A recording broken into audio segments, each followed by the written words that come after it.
pagi hari ini kita berada pada kesempatan Sayyidul Ayyam, penghulu segala hari. Dapat kita berada pada di tanah haram yang penuh dengan keberkatan dan penuh dengan limpahan rahmat Allah Subhanahu wa ta'ala. Dalam keadaan diri kita ini bermusafir, lagi penuh dengan kebaikan. Kerana musafir seseorang itu, musafirnya adalah untuk kebaikan dalam keadaan sudah tentu menghadapi berbagai kesulitan dan kepayahan, maka tidak tertolak doanya di sisi Allah Subhanahu wa ta'ala. Doa hamba Allah yang bermusafir, musafir dalam kebaikan, apatah lagi mengerjakan umrah, berada pada kita di tanah haram, yakni di tanah Madinah Munawwarah ini, pada hari yang penuh dengan keberkatan, berada pada hari yang disebutkan sebagai Sayyidul Ayyam. Bersyukur kita banyak-banyak kepada Allah Subhanahu wa ta'ala. Kita dapat melaksanakan ibadah pada hari ini. Daripada pertama kali kita menjejakkan kaki sampailah ke saat ini, Allah masih menganugerahkan kepada kita ini kesihatan. Allah berikan kepada kita ini kekuatan. Allah berikan kepada kita ini semangat untuk kita terus mencari dan merebut pahala yang Allah Ta'ala hidangkan dan sediakan kepada kita. Bersegera kita ini untuk mendapatkan keampunan Allah Subhanahu wa ta'ala. Carilah sebanyak mana yang mungkin, tidak kira dalam keadaan kita beribadah yang fardu ataupun yang sunat, dalam keadaan kita berzikir, berselawat kepada Nabi SAW, kita baca Al-Quran, kita duduk dalam majlis ilmu, kita berukhuwah, bersilaturahim satu sama lain. Inilah di antara nikmat-nikmat berada kita di dalam agama Allah Subhanahu wa ta'ala. Kepenatan ini sudah tentu kita akan lalui dengan kesabaran. Sabar yang kita lalui itu ialah sabar kerana kita ini mencari ketaatan kepada Allah Subhanahu wa ta'ala. Sabar dalam keadaan kita meninggalkan dosa-dosa dan juga maksiat. Dan apatah lagi kesabaran bila Allah Ta'ala uji kita ini dengan ujian. Inilah tempat ibtila yang Allah Ta'ala datangkan kepada kita. Saya katakan di awal lagi bahawa sesungguhnya Allah hadirkan kita ini, Allah izinkan kita, dijemput kita ini daripada seramai-ramainya manusia. Maka Allah pilih pada mereka ini orang-orang yang beriman. Maka selama mana orang beriman, hanya segelintir sahaja yang Allah Subhanahu wa ta'ala jemput untuk hadir ke tanah suci. Walaupun ada orang yang punya kemampuan, kesihatan yang sempurna, rezeki harta benda yang banyak, kelapangan masa, tapi Allah tak jemput, dia tak akan datang juga. Tapi kita ini Allah jemput. Kerana bukan kita mengira, jadi perihnya kita ini mencari dunia ni, kita kumpulkan harta. Ada orang berusaha kumpulkan harta, tapi Allah tak izin untuk sampai kat sini pun tak ada makna. Jadi apa yang kita nak perbahaskan pada hari ini ialah tentang diri kita ini.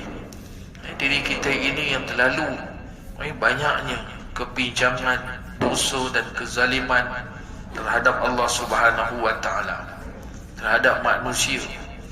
Apatah lagi dalam keadaan nikmat-nikmat Allah masih lagi terus berikan kepada kita.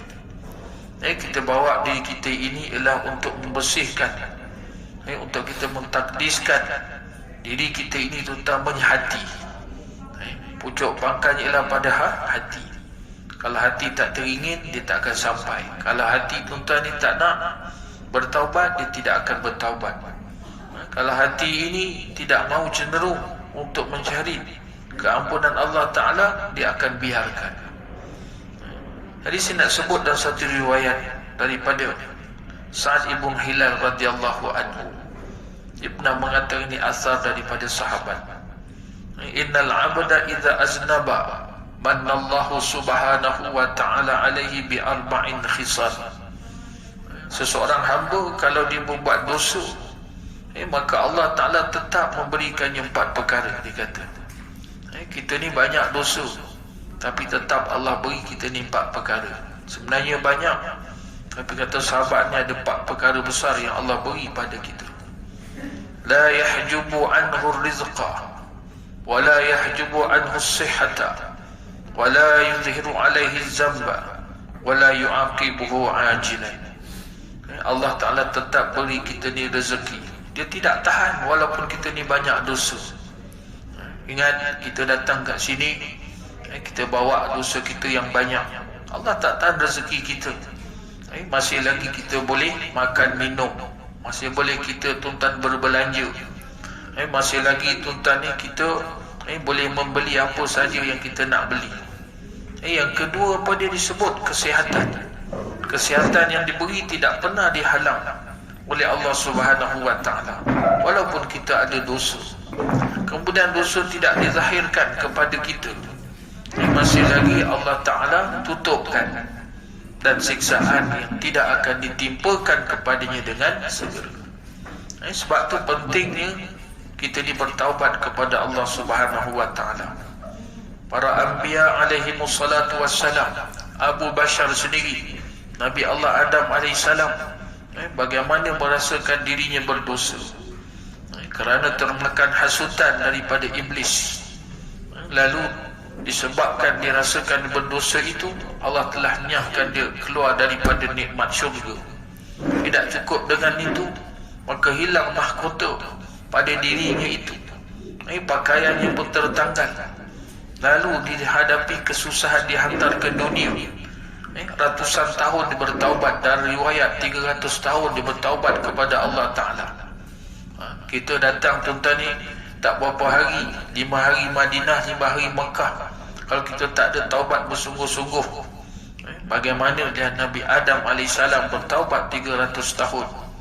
Rabbana zalamna anfusana wa illam taghfir lana wa tarhamna lanakunanna minal khasirin. Berintihnya Nabi Allah Adam AS. Itu juga Nabi Allah Ayub, diuji Allah Ta'ala dengan penyakit dan sakit. Dia bertaubat kepada Allah Subhanahu wa Ta'ala ratusan tahun. Nabi Allah Yunus ditelan dalam perut ikan, duduk dalam kegelapan perut, berada kegelapan waktu malam, dan juga kegelapan di dasar. 3 kegelapan yang begitu gelap dan menakutkan.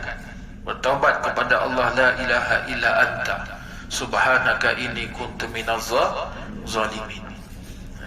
Dilihat para nabi pun bertaubat.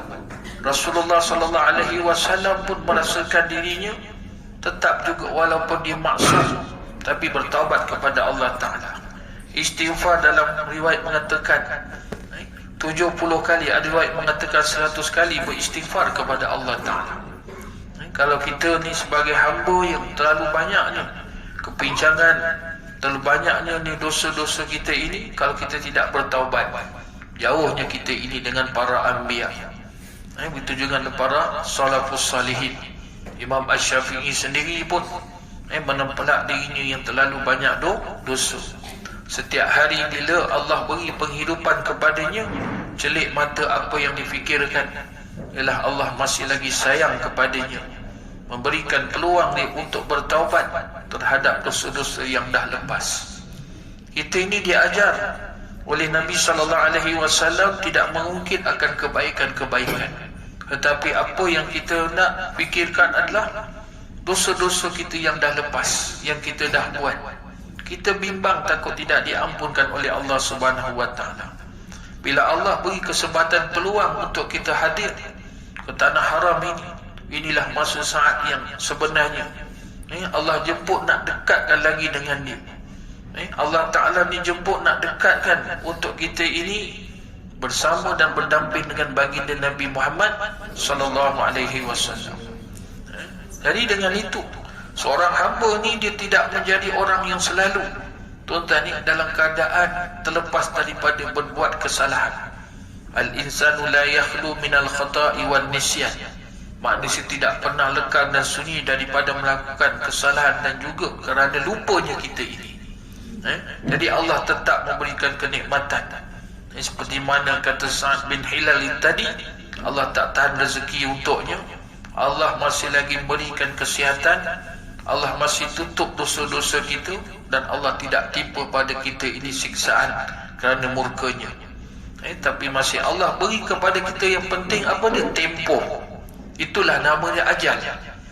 Allah bagi kita ini tempoh, al-ajlu ini kepada kita. Tapi bila sampai ajal itu berakhir, la yastakhiruna sa'atan wa la yastaqdimun. Allah Ta'ala tidak mempercepatkan ataupun memperlambatkan walaupun sesaat. Fa idza jaa ajaluhum la yastakhiruna sa'atan wa la yastaqdimun. Jadi kalau kita lihat kisah Abu Bashar